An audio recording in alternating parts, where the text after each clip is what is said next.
sommes ici à Bruxelles devant la statue du roi Léopold II qui a fait du très riche Congo une colonie d'abord personnelle puis de la Belgique au prix d'une très grande violence, d'un grand pillage.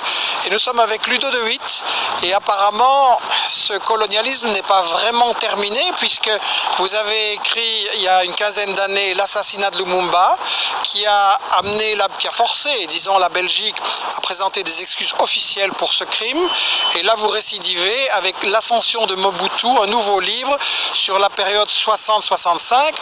C'est pas de l'histoire ancienne, il n'est pas temps de tourner la page. Non, je ne crois pas. Pour connaître le Congo d'aujourd'hui, il faut remonter aux périodes après l'indépendance, parce que c'est à ce moment qu'on a instauré une dictature dont les conséquences sont tangibles jusqu'à aujourd'hui. Une dictature qui a produit le sous-développement, la pauvreté, l'exploitation des richesses du pays au grand profit des multinationales étrangères. Vous avez fait un fameux travail pendant 10 ans d'investigation dans les archives, des témoignages inédits. En gros, on nous a caché quoi? En fait, après l'assassinat de Lumumba, l'Occident a cru que le problème était résolu. C'était faux parce que Lumumba était l'expression d'une révolution anticoloniale. Les masses congolaises ont continué à exiger une indépendance réelle et c'est pour ça que, que quelques années après qu'on a renversé le gouvernement Lumumba,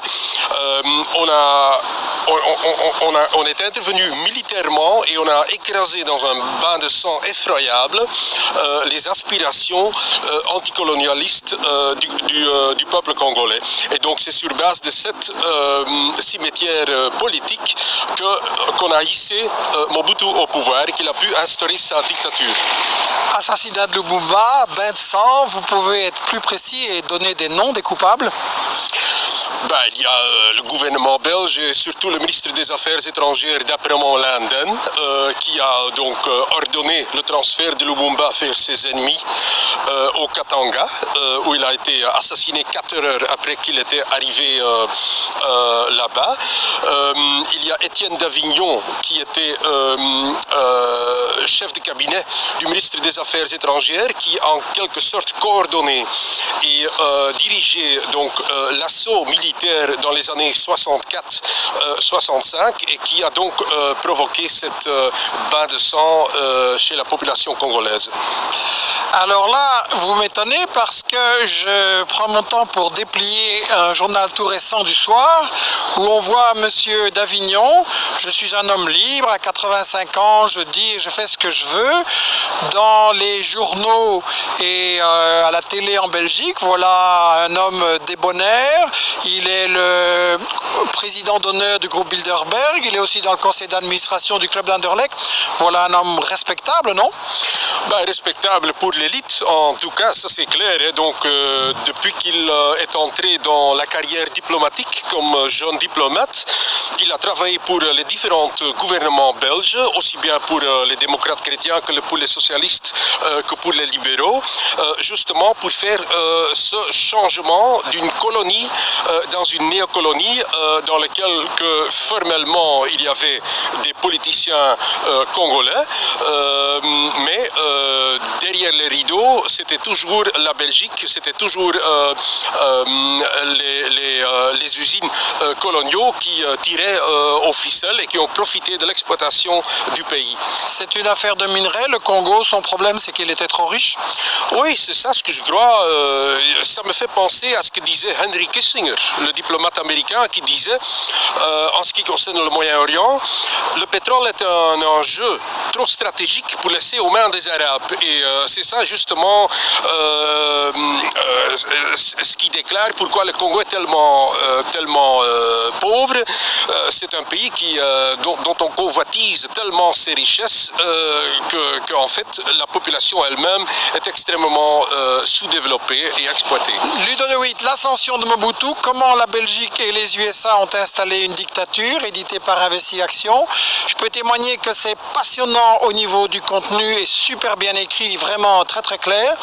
Et dans quelques jours, on va débattre de ça avec Ludo de Witt et toute une une série d'invités congolais, africains et une soirée en musique, parce que je pense que la mémoire c'est indispensable, et si on veut comprendre où est le Congo aujourd'hui, où il pourrait aller, il est important de comprendre d'où il vient.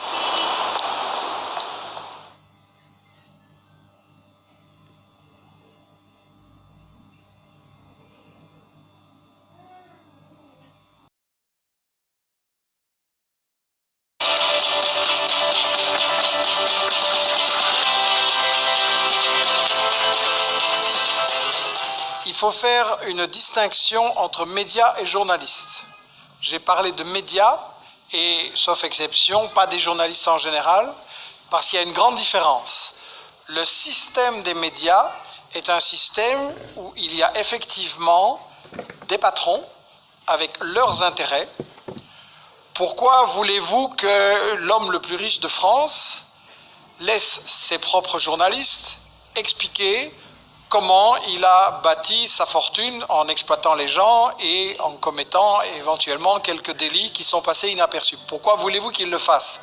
Donc j'appelle pas ça un complot, j'appelle ça le fonctionnement normal, structurel d'un système où d'ailleurs plusieurs patrons de presse ont dit bien entendu que je fais passer les infos qui m'intéressent et bien entendu que je bloque celles qui me dérangent. Il y en a plusieurs qui l'ont dit, donc c'est normal. L'information est une affaire trop importante pour la laisser aux médias. De même que l'économie est une affaire trop importante pour la laisser aux économistes. On a vu les résultats de ce qu'ils nous ont prédit. Et donc, l'information, il faut s'en saisir. Il faut prendre cette bataille en main, nous tous. Eux, ils ont l'argent, mais nous, on a les gens. Eux, ils ont beaucoup d'argent, des techniciens, des experts, des moyens de monopoliser, mais avec Internet, nous avons un instrument qui permet de transformer les gens en une série d'acteurs. Donc, c'est ça que je voudrais lancer. Devenez acteur, devenez acteur, c'est-à-dire, il ne faut pas penser que, oui, mais ça, moi je ne suis pas journaliste, je ne sais pas écrire, etc. Je pense que nous sommes tous des journalistes, nous pouvons tous l'être. Il y a beaucoup de choses à faire pour la bataille de l'info, pour un travail de contre-information.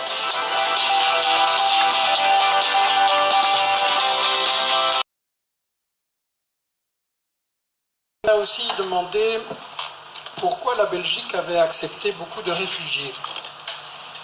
On va répondre en deux temps, Mohamed ça me suivre, mais je crois que la première remarque à faire, c'est que la Belgique figure parmi les pays, non pas qui ont accepté beaucoup de réfugiés, mais qui ont fabriqué et produit beaucoup de réfugiés. La première question à se poser à propos de toutes ces personnes qui viennent ici et que nos ministres déclarent depuis des années, nous ne pouvons pas accepter toute la misère du monde, la première question c'est, mais est-ce que ce n'est pas vous qui avez fabriqué cette misère?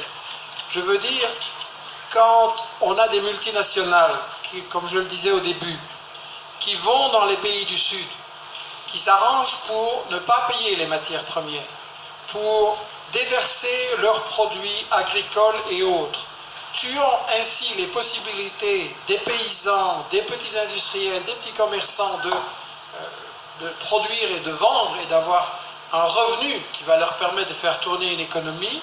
Donc si les grandes multinationales du Nord détruisent les économies du Sud, évidemment qu'on va avoir plein de gens qui vont du Moyen-Orient, d'Afrique et d'Amérique latine aussi, essayer d'émigrer dans le Nord, en Europe ou aux États-Unis, tout simplement pour faire survivre leur famille.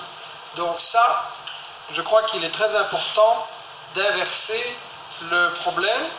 Le problème des réfugiés est produit par, je vais dire, la politique normale, quotidienne des multinationales, qui tout simplement ne laissent pas les gens vivre décemment dans leur pays.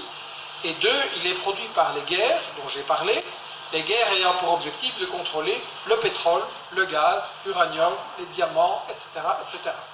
Et donc, si on met à feu et à sang des pays pour les obliger à donner leurs matières premières gratuitement et à les donner à une seule puissance et pas aux autres, évidemment qu'on va produire des dizaines de millions, des centaines de millions de réfugiés.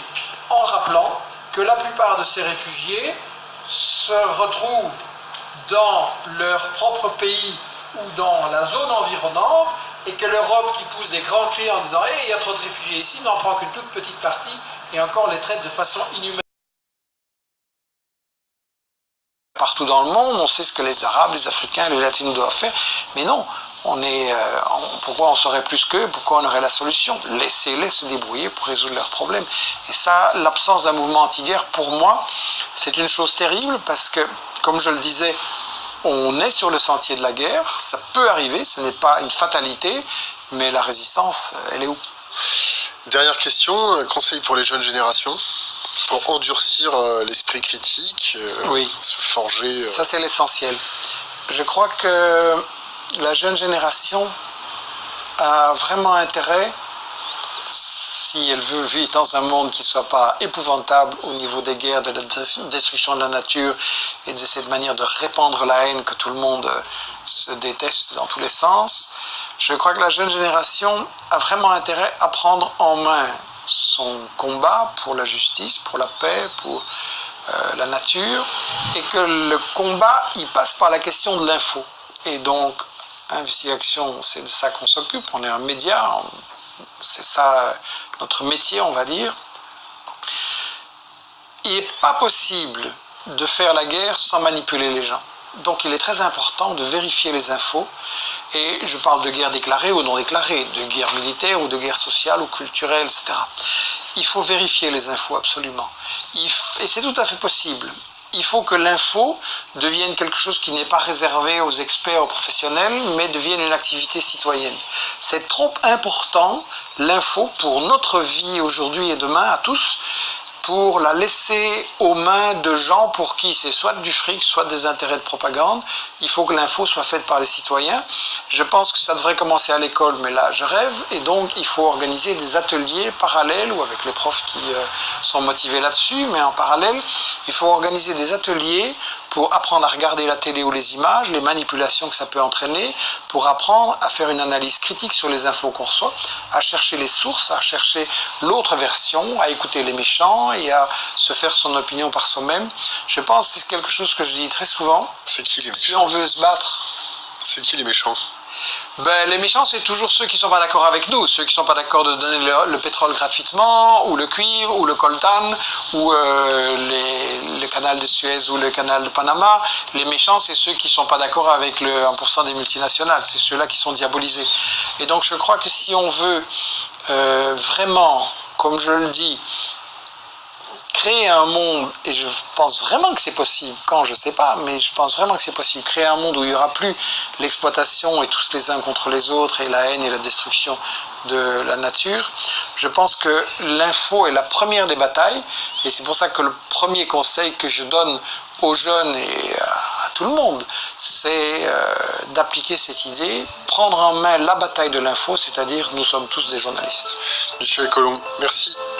Merci à vous.